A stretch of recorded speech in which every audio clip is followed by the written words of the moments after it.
হুগলির গোঘাটে তৃণমূলের অফিসে মিলল রেশন কার্ড সরকারি নথি। আজ সকালে তৃণমূলের পার্টি অফিস খুলতে গেলে উত্তেজনা তৈরি হয়। তৃণমূল নেতা সুশান্ত ঘোষের সঙ্গে বিজেপি কর্মীদের বচসা বাঁধে। পুলিশ পৌঁছানোর আগেই তৃণমূল নেতা এলাকা ছাড়েন, এই দাবি বিজেপি করছে। তৃণমূলের অফিস খুলতেই উদ্ধার হয়েছে রেশন কার্ড আর সাদা থান। উদ্ধার হয়েছে স্ট্যাম্প পেপারে লেখা সালিশি বিচারের কিছু নথি, এই দাবি বিজেপির।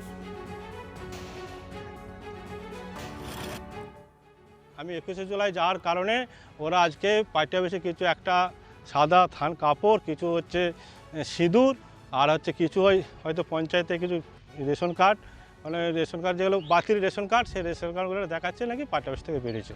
এই হচ্ছে ব্যাপার। আজকে আমাদের কর্মীকেও প্রচণ্ডভাবে মারধর করেছে।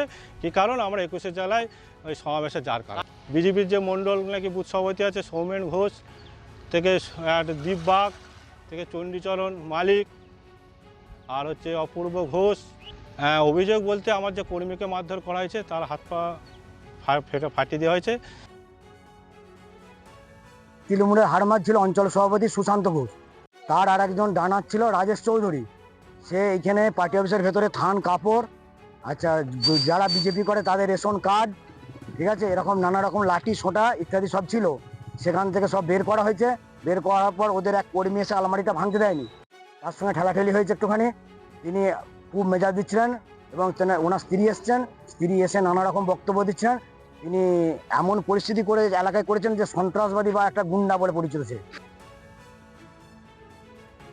তালুকে ধরে এবং সে অবস্থায় পার্টি অফিসটা তাকে খুলতে বলে এবং সেখানে কি আছে সেগুলো সব দেখে এবং সেখানে দেখা যায় যে থান কাপড় আছে, অস্ত্রশস্ত্র আছে, লাঠি সোটা আছে এবং সরকারি নথিপত্র আছে, রেশন কার্ড আছে, পার্সোনাল ভোটার কার্ড এবং সমস্ত কিছু সে ঢুকিয়ে রেখে দিয়েছে। তারা সেটা তাকে বলাতে সে তাকে আমাদের ছেলেদেরকে উত্তপ্ত করে এবং মারধরের হুমকি দেয়। সে বলে যে বেশ করেছি, আগামী দিন তৃণমূলটা করবো, তো যে করার থাকে করে নিবি। সিউড়ির ডাঙ্গালপাড়ার বেসরকারি হাসপাতালে নার্সের ঝুলন্ত দেহ পাওয়া গিয়েছে এবং তার পরিবারের তরফ থেকে যেটা অভিযোগ করা হচ্ছে কেউ খুন করেছে তাকে। রাতে ডিউটিতে আসেন অনুশ্রী মাল, সকালে বন্ধ কেবিন থেকে দেহ পাওয়া যায়।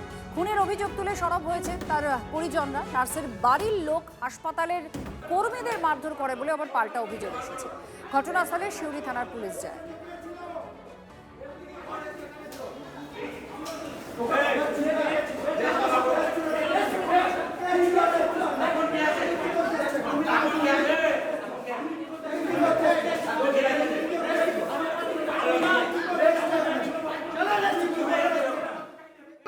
আমার মেয়ে ভালো মেয়ে, ডিউটি করে, কোনো ঝামেলা নাই, কোনো ঝুনঝট।